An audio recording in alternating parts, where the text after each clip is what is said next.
On this episode of The Open Road, we are reviewing BMW's modern classic bagger, the R18.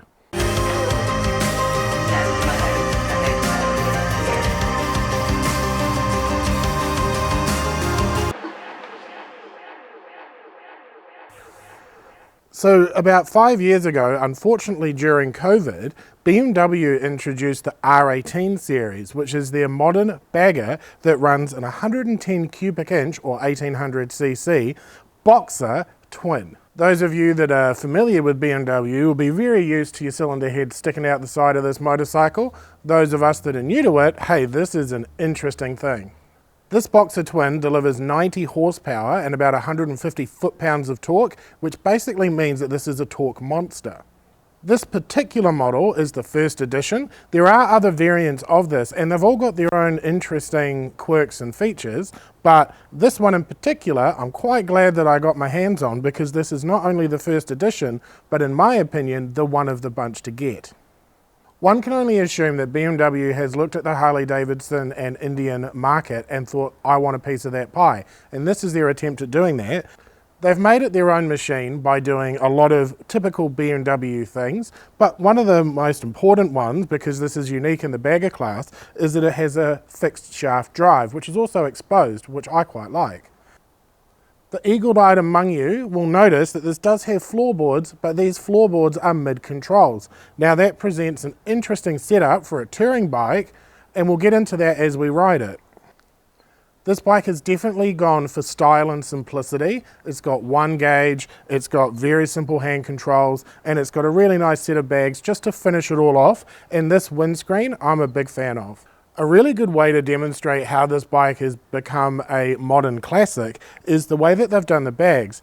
As an example, you'll see here that it looks like it's buckles and straps, but it isn't, because if you take up this, you've got a little clip. Happy days. Things like that make me happy because it looks the part, but it's functional, and functional is good. I think BMW, when they were designing this bike, I think probably some of the key ideas that they had in their mind was something simple, something classic, and something that gets the job done. And I think that they've nailed all three of those, and the best way to tell you about that is to take it for a ride. I gotta say, my first impressions could possibly not be further now from what they were when I first laid eyes on this bike. This is one of those bikes where I looked at it and I kind of wrote it off pretty quickly, but now I really like it. This is one of those bikes where you definitely feel like you're on top of it as opposed to in a cockpit, which is, I think, one of the things that's going to add to this, funnily enough. Typically I like to be in something as opposed to on something, but in this instance I like that I'm on it. I mean, like, when you look down like this and you see those two big cylinders that you're sitting on top of, and you got these big wide bars that are nice and low and wide, it feels authentic. And when I say authentic, what I mean by that is that there are a lot of motorcycles out there that are new bikes that have got all the mod cons that are trying to look old, but this one actually gives you a real sense of nostalgia, possibly because you've got this massive engine sitting between your legs, and it's obvious because it sticks out so far both sides. I think that between the noise that this thing has, which is not a great exhaust note by the way, but it's got that mechanical sound from the tapping and the whining and the rotational and all the rest of it, it all adds up. It all adds up to a cool experience. I think it is important to address that yes, this is a very, very heavy motorcycle. You're up with the sort of big touring bike weights on this bike, and do you get the benefits from it? Well, I would argue that this is not what this is for, and I'm going to need you to hear me out over the duration of this video. I would say, as with most modern cruisers, which this actually is that they've done a good job of the ergonomics and all that sort of stuff, so that this doesn't feel like a big cumbersome machine. As soon as you're up and running, it is absolutely easy to flick around. It's actually very flickable, far more than the Harley-Davidsons of a similar weight class, if you will. the engine in this kind of has a bit of a narrow rev range in terms of its usable power, and I'm kind of, instead of using the rev counter, which is digital within the dash, which I don't have on, what I'm going off is the vibration. It gives a low vibration when you're underpowering, and it gives a sharper vibration when you're overpowering, and these are all within the safe rev limits, but it's more the super low end stuff. It gets a bit shaky, and then once you start really giving it the boot, it gets shaky in a more vibraty way. Do you know what? It doesn't actually bother me, and the reason that it doesn't bother me is because I think that feedback adds to the experience of not looking at the dash all the time and enjoying the experience and the machine for what they are. Actually, while we're at the gas station, this does raise an interesting point. This motorcycle does not have a fuel gauge. Come on. This gearbox is interesting in the sense of it's very, very smooth usually. Sometimes it isn't, but then sometimes it's a bit clunky, and that clunk, I think personally, is like a reassuring clunk. But between that and the sort of, I guess, almost narrow window of usable rev range, I find that I'm working through the gears quite a bit more, and I'm also working down the gears and not pulling away on the torque like I would on, say, one of the 1800 V-twins from Harley Davidson. I'm guarantee I'm going to get questions about how does the engine rotation feel, like can you feel it? You can feel it. You can feel it when you start it, and that's kind of exciting the first few times, and it, to be honest, hasn't got old yet. But then you don't notice it when you get on the throttle under load, like when you're in gear. But if you free rev it while you're rolling, like if you're changing gear, you got the clutch in and you're trying to rev match, you do notice it then. So I actually haven't been trying to rev match this. I guess the thing that I'm going for is just smoothness, because as I said, it's got those under revving vibrations and it's got those over revving vibrations, and I'm just operating within those two parameters and having a great time. It does produce somewhat of a casual / relaxing ride, but that doesn't bother me because I think that that actually fits with what this bike is and what it's trying to be, and happy days.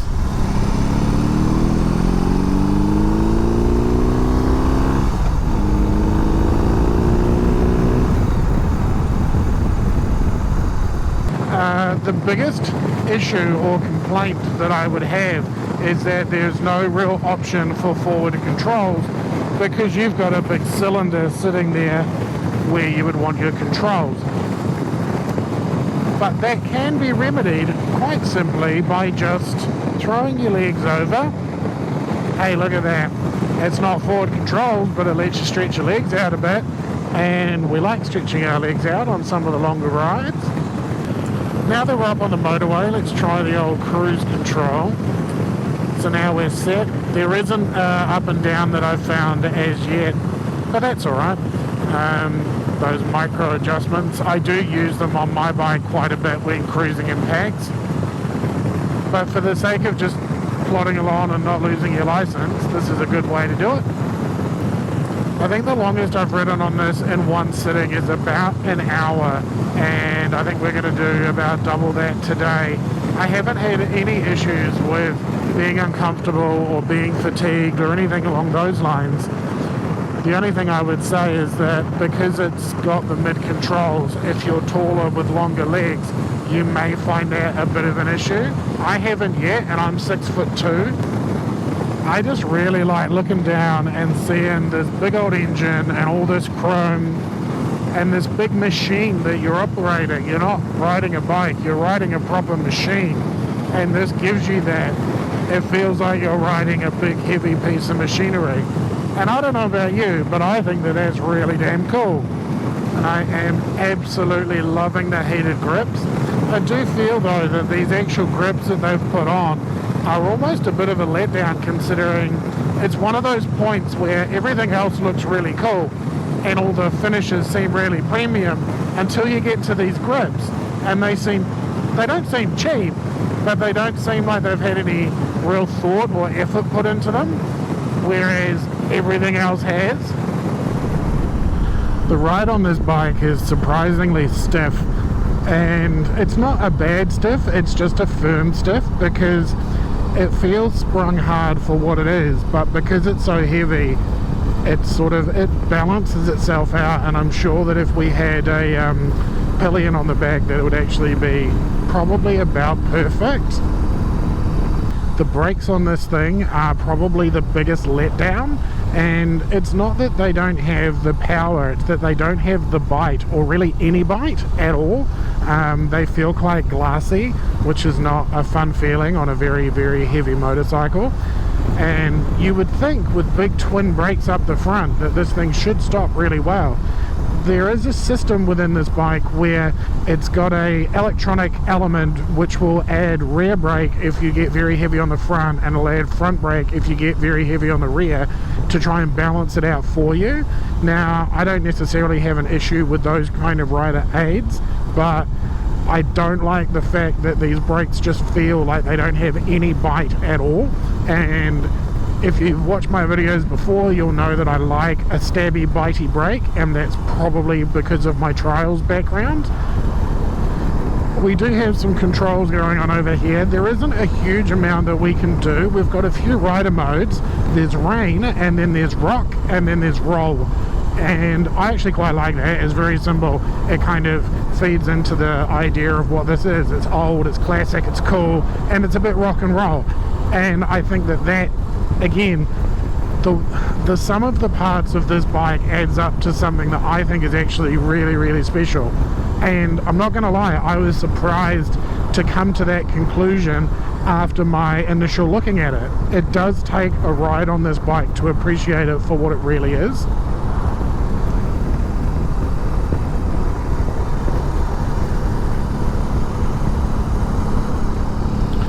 So planted on these roads though, it just feels very, very planted.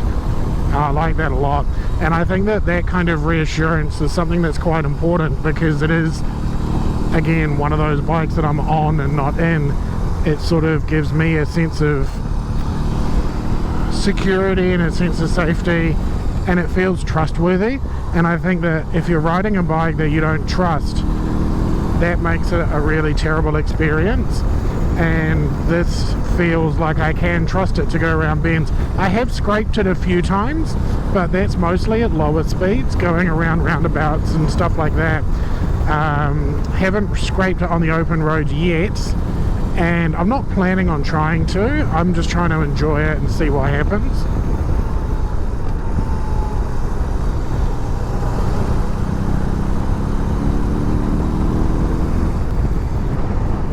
The engine on this is quite interesting, but given that it's a really high displacement twin cylinder engine, I would have thought that the torque, usable torque, would have been really low, like almost down at 1000 RPM, like on some of the other big twins. But no, this one, it needs to get its shit together a little bit before it'll really start delivering, and that sort of happens around 1500 to 1800 RPM, which, it's not a problem. It's just something I've noticed where it seems to be a bit more revvy down low than what I expected. But then also, once the torque starts to taper off as you get through the rev range, there isn't a huge amount of horsepower there to carry it on, so I just change gears. And what that ends up meaning is a lot more use of the gears and a lot more use of the clutch. Now, I don't mind that, because, as I said, when you add up to all of the total experience, being overly involved is kind of what I want. I want to be involved in the process and feel like I'm in charge of a pretty hefty piece of machinery, because that's the experience. That's what I want. I want to be like, hey, this is a cool machine and I'm in charge of it, and it does what I tell it to. And you get to do that all the time, because there's so many different inputs that you can put into this.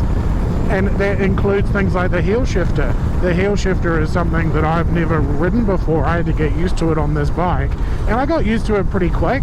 But again, it became exciting to me to do that because of the experience, because of the drama of riding this bike for what it is. And feeling old and feeling nostalgic and being a part of that, it just adds up to a really cool experience. This isn't the kind of bike where I'm like, I want it to be super smooth, super silent, super easy. I'm willing to make it an accommodation. Yeah, I'm willing to make an accommodation on certain things, like the amount that I have to input into the bike to get it to do what I want it to do, because that's part of the fun. As I said during the video, I was quite surprised at how much I enjoyed this bike, and I've got to say it's actually made it to a bike that I would own. And the reason that is I think that what they've done is the best example I've personally experienced of a bike where you get something that is a modern classic that has all of the mod cons, but it still gives you that feeling of nostalgia and being on something that is old and cumbersome, but in a good way. The drama and the experience around riding this makes it an occasion, and having a bike for an occasion, I think that's something really, really special that everybody that's a motorcyclist should have. I think a lot of the time we think, okay, I've only got one bike and it's got to do everything. This is for someone who's got perhaps even 6 or 7 bikes, and there's that bike that stays in the shed, it stays pretty, it comes out on a nice sunny day, you take it to church, take it wherever you're going, and it'll give you every single time that really awesome feeling of something nostalgic, a big piece of machinery that you're in charge of. You're in command of a big, heavy machine, and that machine is giving you joy. And being able to drive a machine that gives you joy, like, that is the male experience at its peak. Am I wrong? Especially with a massive engine that is constantly present in your mind because it's always there. Now, that being said, there are a couple of things about this bike that I really don't like, but I would say are things that I would compromise on because of what it represents. For example, I mentioned that there's nothing you can do about forward controls. And on top of that, where the floorboards sit and your foot on the brake is so close to that big cylinder that sits out the side, you've got no room for boots. You've got no room to get under and then be able to shift up gears. That's probably why they've put a heel shift on it. But having the heel shift adds to the experience. I think aesthetically, they've knocked it out of the park. The only thing that I don't like about it is the engine casing is an odd color. It doesn't work with the rest of the bike. I think between the painted black and the chrome looks amazing, and then you've got this big donk that just sits in the middle and it's a different color. I think that they need to change that color personally. As I said, this is the first edition spec, so it came with the pinstriping and it came with a few other bits and pieces.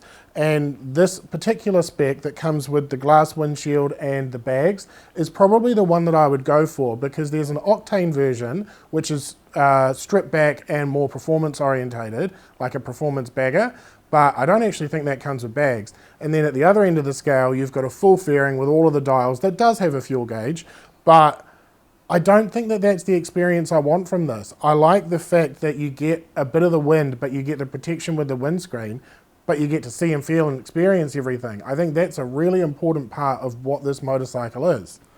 I went to check the pricing, and because these have been out for a while, they're actually got some pretty good savings because they're at the end of the 25 model year. I'm assuming they've got a new iteration coming out. So these are actually going quite cheap. I think they're going for around $35,000 brand new, but I've seen one of these in this exact trim at Experience Motorcycles in Auckland for $22,000 at $5,000 off. But I think my big takeaway for this bike is that this is the sort of thing that can sit in the garage, clean and tidy, and when you get that day that you want a sense of occasion, or more importantly, perhaps it's one of those bikes that sits in your garage for maybe a month at a time, but then your uncle or your father or whoever it is comes into town, they miss riding, they haven't been on a bike for a while. This will give them such a cool sensation of riding a motorcycle that it will bring all of the nostalgia back from 30 years ago or more. This is almost difficult to compare to other touring baggers, and the reason that is because the mindset from the get-go has been completely different. Harley Davidson, for example, and Indian led by Harley Davidson, if you will, have a pretty basic idea of what they want: long distance comfort and all of the mod cons. This is going for such a different rider that I don't think you can necessarily compare them, and the rides are really different anyways. So if you're considering between, say, a Harley Davidson Street Glide or an Indian Pursuit, anything in that kind of a wheelhouse, this is not that at all. You might argue that the bigger full fairing one is, but I still don't think it is, because I think it's a very different bike in the way that it rides and the experience that it gives. But this is an important experience to have as a motorcycle rider, and I definitely think that if there's one in the dealership in your area, you should take it for a ride, because even if nothing else, you're going to enjoy that time. Thanks so much for watching the video, guys. If you enjoyed it, let us know by hitting the like button, and if you've got any more questions about the bike, bang it in the comments below and we'll get back to you. But just before you go, I wanted to let you know about Wind Therapy. It's our mental health initiative where we're giving away a motorcycle.